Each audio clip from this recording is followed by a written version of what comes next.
집은 이제 안 오른다. 다 팔아라. 그래서 어떻게 됐냐? 벼락 거지. 야당 국민의힘 압승으로 끝난 지난 4.7 재보선. 여당 참패 원인으로 여러 가지 이유가 꼽혔지만 제일 큰 요인은 역시 부동산 내로남불이라는 분석이 많았죠. LH 사태와 함께 선거 직전에 터져나온 김상조 청와대 전 정책실장의 이중적 행태가 결정타로 작용했다는 건데요. 전월세 인상폭 상한을 5%로 정해놓고는 이 법이 시행되기 불과 이틀 전에 자신이 소유한 강남 아파트 임차인에게는 14%나 올렸다는 거죠. 결국 김 전 실장은 의혹이 제기된 다음 날 사표, 사실상 경질이 되죠. 이런 말을 남기면서요. 부동산 투기 근절을 위해 총력을 기울여야 할 이 엄중한 시점에 국민들께 크나큰 실망을 드리게 된 점 죄송하기 그지없습니다. 근데 뭐 이뿐이겠습니까? 부동산 투기, 부동산 내로남불로 낙마한 고위공직자들, 이들은 과연 어떤 말들을 남겼을까요? 과거로부터 오늘의 현안을 보고 미래를 내다보는 비디오 머그 역시사지, 그 네 번째 이야기는 고위공직자들의 부동산 낙마입니다.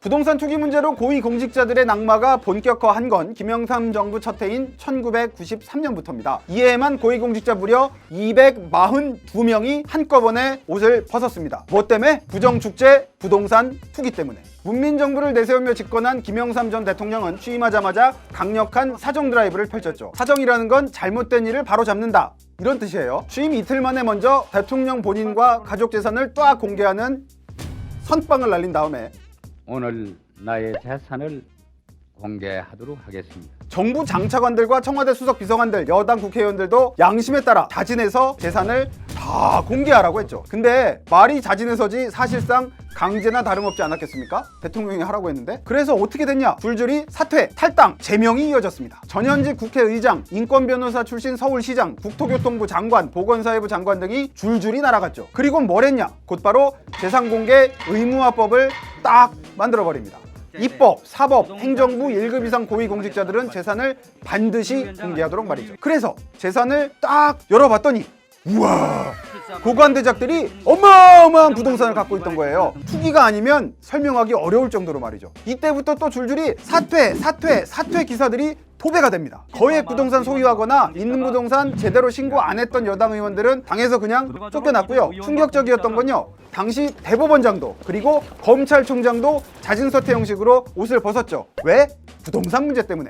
당시엔 YS가 이 정치적 반대 세력을 제거하기 위한 토사구팽 아니냐는 볼멘 소리도 있었는데요. 워낙 국민들의 개혁 지지 여론이 높아서 줄줄이 낙마가 가능했었죠. 요새 이 장관이나 높은 사람들 임명에 앞서서 국회에서 인사청문회 하는 건 다 아시죠? 이게 시작된 게 2000년이에요. 김대중 정부 때죠. 그래서 이때부터는 이 청문회를 전후한 낙마자들이 본격적으로 등장합니다. 그럼 첫 낙마자는 누구냐? 김대중 전 대통령이 첫 여성 총리로 지명한 당시 이화여대 총장이었던 장상 후보자였습니다. 강남과 목동 위장 전입을 통한 아파트 투기 의혹, 50억 원대 땅 투기 의혹 등이 청문 과정에서 불거졌고 결국 국회 임명 동의를 통과하지 못했죠. 이런 말을 남기면서요. 부동산의 위장 전입을 통한 취득 제가 사실입니까 설명을 아닙니까? 3년 전까지는 우리 어머님이 총지휘를 하셨습니다. 시어머님께서 뒤이은 장대환 총리 후보자도 전국 곳곳에 걸친 부동산 투기 의혹, 증여세 등 세금 탈루 의혹, 위장 전입 등으로 국회 인준을 받지 못합니다. 상식이 통하는 사회를 내세운 노무현 정부 때도 부동산 투기 낙마자들은 이어졌는데요. 2005년 초 불과 석 달 사이에만 고위공직자 4명이 부동산 투기 의혹으로 줄줄이 사퇴했습니다. 그해 1월 이기준 교육부총리가 이중 국적자인 아들의 대학 부정입학 문제와 함께, 이것도 큰데요, 자기 소유의 땅에 건물을 지어놓고는 이거를 아들 명의로 등록한 게 문제가 돼서 취임 사흘 만에 물러났고요. 2달 뒤에는 이현재 경제부총리도 공직자 재산 공개 뒤에 부인의 부동산 투기 의혹으로 낙마했습니다. 이 부총리 부인이 1982년에 실제 살지도 않았던 경기도 광주에 위장 전입해서 농지를 구입한 게 드러났거든요. 20년 뒤 이 땅을 팔아서 무려 50억 원의 시세 차익을 거뒀다는 의혹이었죠. 국민들이 경제적으로 많은 어려움을 겪고 있는 이때 제 처에 부동산 문제가 불거지게 돼서 매우 유감스럽게 생각합니다. 처가 했다는 뒤이어선 참여연대 대표 출신 최영도 국가인권위원장도 사퇴했는데 역시 사유는 부인과 장남의 부동산 투기 의혹이었습니다. 두 사람은 경기도 용인 농지와 임야를 구입하기 위해서 서울 압구정동에서 실제 살지도 않았던 용인으로 주소지를 옮긴 다음에 농지를 산 뒤엔 열흘 만에 다시 압구정동으로 주소를 옮긴 거죠. 짧게 말씀드리겠습니다. 시원하고 섭섭합니다.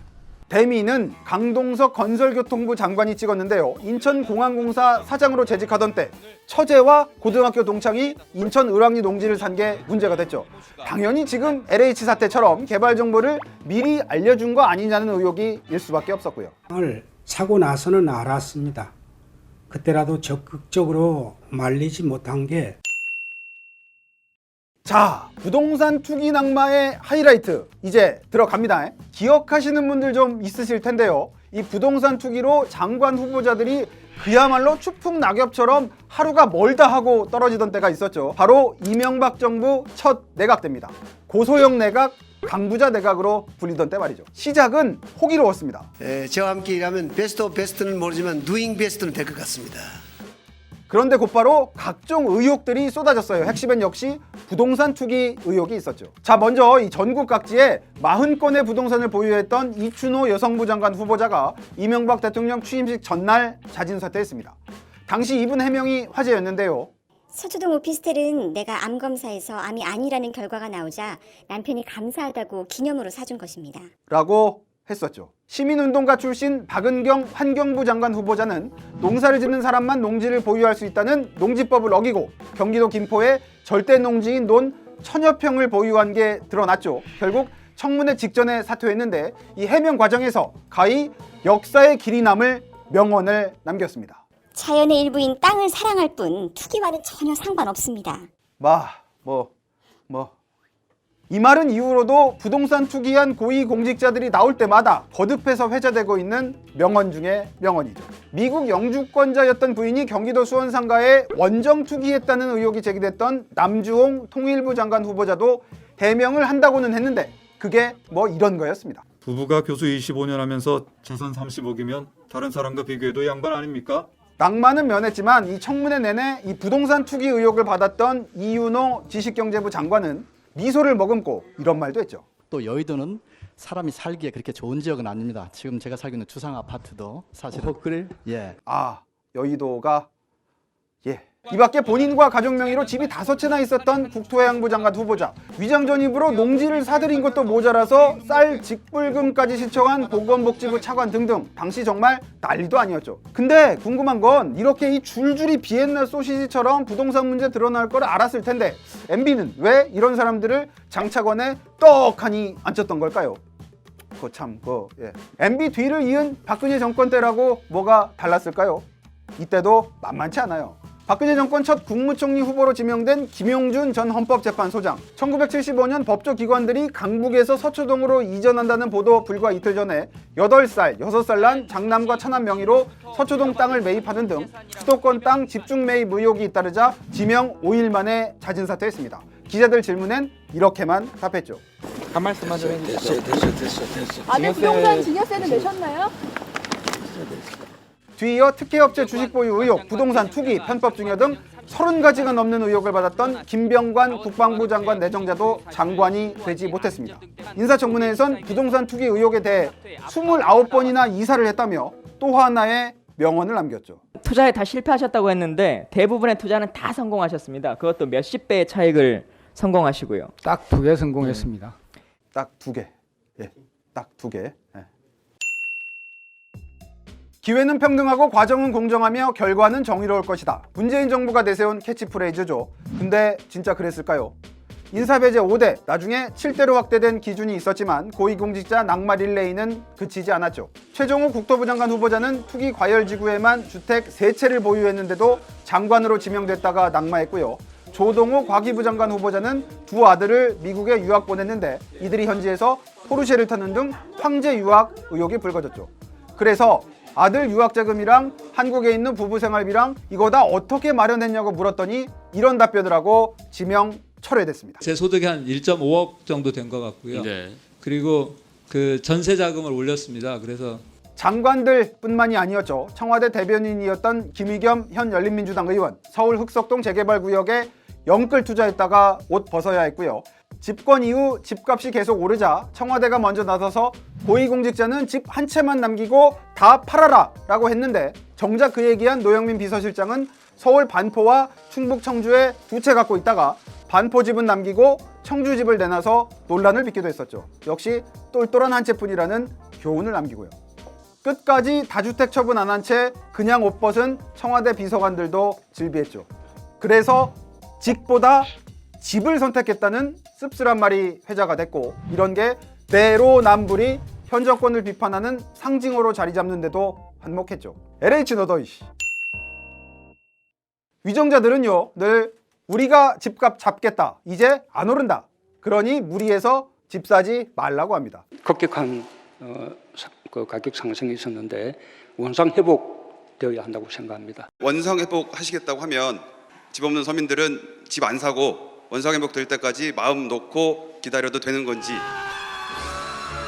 주택의 개념을 소유에서 거주로 전환하는 중산층 주거 혁신의 결정적 계기가 될 것입니다. 근데 그 말을 믿었던 사람들은요, 저 같은 사람들이요, 어떻게 됐습니까? 나는 성실히 땀 흘려서 노동하면서 차곡차곡 모아서 살고 싶었는데 그 사이 남들 모르는 정보라도 듣거나 갭 투자니 영끌이니 한 사람들만 가만히 앉아서 부자가 됐습니다. 2배, 3배도 넘게요. 이런 게 성공 신화가 되고 성실히 노동한 사람들은 졸지에 벼락거지가 돼버린 세상이죠. 이런 불공정, 불평등, 부정의를 막아야 할 사람들이 고위공직자들이잖아요. 그런데 어땠나요? 보셨다시피 이들 중 많은 사람들은 맡기는커녕 오히려 그 대열에 앞장서거나 편승했죠. 위정자들이 늘 입 바른 척하면서 하는 소리, 땅으로 불로소득 챙기는 일은 없게 하겠다, 집은 사는 것이 아니라 사는 곳이다, 이 말이 상식이 되는 세상 과연 오기나 할까요? 과거로 보는 미래 비디오 머그 역시사지, 오늘 이야기는 이렇게 마칩니다.